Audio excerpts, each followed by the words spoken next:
Setelah melakukan penelitian, kami mendapati beberapa permasalahan yang sekarang ini sedang kami coba untuk atasi.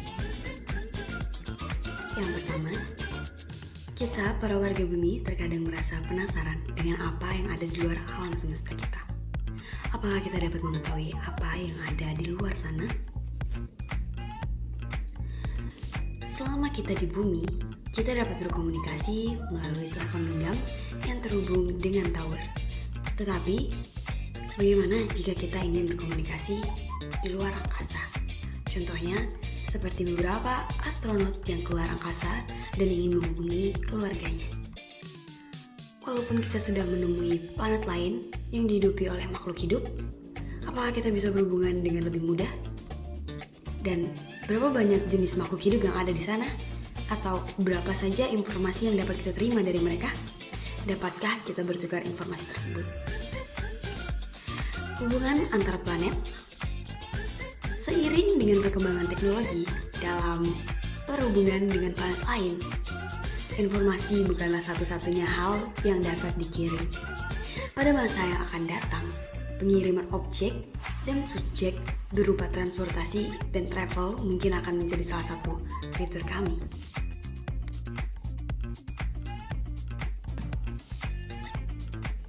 Kami juga menyiapkan 4 solusi. Solusi pertama, di mana kunjungan tidak hanya berkomunikasi dengan planet lain, kami juga dapat memberi layanan kunjungan virtual pada planet tujuan. Kunjungan virtual yang kami berikan merupakan kunjungan yang menggunakan suatu aplikasi dan alat virtual reality dengan sistem yang sudah pastinya stabil dan baik. Dan selanjutnya itu di solusi kedua. Di solusi kedua yaitu layanan rumah. Yang dimaksud layanan di rumah ini, di mana jika para pelanggan membutuhkan layanan tambahan, penyedia akan menemui mereka di rumahnya, seperti alat komunikasi portable yang langsung terhubung dengan perangkat kami. Di solusi yang ketiga, kami memberikan pengiriman dan transportasi kami.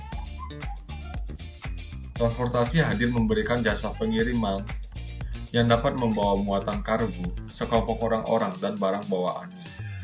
Standar keamanan barang kami dan pengiriman juga telah kami pikirkan dengan sangat matang, di mana kami menggunakan bubble wrap setebal 5-15 cm yang menyelimuti barang yang akan dikirim. Lalu, bukan hanya itu saja, kami juga memberikan perlindungan tambahan dengan menggunakan packing kayu yang memiliki ketebalan setebal 3 cm yang membuat sudah pasti terjaminnya keamanan dari barang tersebut. Dan solusi terakhir yaitu repositori data pusat. Solusi ini menjaga data-data komunikasi yang terekam dan langsung tersimpan dalam server data. Keamanan pada data-data juga sudah pasti terjaga dengan sangat aman yang dilapisi dengan dua sistem keamanan. Sistem yang pertama yaitu face scan, yang lalu dilanjutkan dengan verifikasi diri sendiri yang tidak mungkin bisa dilakukan dengan orang lain yang hanya bisa dilakukan oleh diri sendiri. Untuk menjawab permasalahan dan melengkapi solusi yang kami beri, kami merekomendasikan software hasil pengembangan kami yang telah kami usahakan dengan melewati serangkaian prototipe. Teleplanets adalah software yang kami kembangkan agar kita, makhluk bumi, dapat merasakan pengalaman berkomunikasi dan bahkan berinteraksi dengan makhluk hidup di planet-planet lain. Siapa yang tahu berapa banyak koneksi yang akan kita temukan di luar sana. Software ini nantinya dapat kita gunakan dengan mendownload atau menginstal pada perangkat kita semua seperti perangkat komputer atau telepon genggam yang selama ini selalu kita semua pakai dan gunakan. Tujuan pengembangannya tentu saja untuk membantu kemajuan di masa mendatang. Seperti contohnya, untuk memberikan kontribusi dalam informasi tentang penciptaan teknologi pesawat ulang-alik antar planet, yang pastinya informan itu bukan dari planet bumi saja. Awal pengembangan. Pada tahun 1970, misi bulan Apollo 13 kembali ke bumi dengan sukses setelah meninggalkan misinya ke bulan setelah mengalami masalah tangki oksigen dan ledakan. Dari kejadian ini, kami merasa dan berharap adanya potensi bagi para manusia untuk dapat mengirim objek maupun subjek ke luar angkasa. Tidak hanya itu, ada beberapa teknologi atau software yang baru dibentuk atau dibuat pada era 1970-an. Dibutuhkan sekitar 20 tahun masa pengembangan untuk prototipe pertama, karena teknologi pada tahun ini masih belum begitu canggih seperti sekarang. Pada tahun ini pun, internet juga baru pertama kali dikenalkan ke seluruh dunia. Lalu 10 tahun kemudian, diberikan prototipe kedua yang dibantu dengan beberapa perkembangan teknologi yang ada sehingga dapat menciptakan hasil 2 kali lebih cepat dari tahun sebelumnya. Pada tahun ini juga, awak pertama yang tinggal di stasiun luar angkasa internasional tiba di luar angkasa di bawah pengawasan NASA. Lalu pada tahun 2009, tahun ini adalah Tahun Astronomi Internasional, di mana selama 1 tahun merayakan Tahun Astronomi. Pada tahun ini, para masyarakat awam diperkenalkan kembali akan alam semesta melalui langit. Kejadian ini menyebabkan rasa takjub dan rasa ingin tahu akan alam semesta atau luar angkasa. Dan dengan bantuan tersebut, kami dapat mempelajari sistem yang digunakan dan menjalin kerjasama antara astronom profesional dan amatir, pusat sains, dan komunikator sains.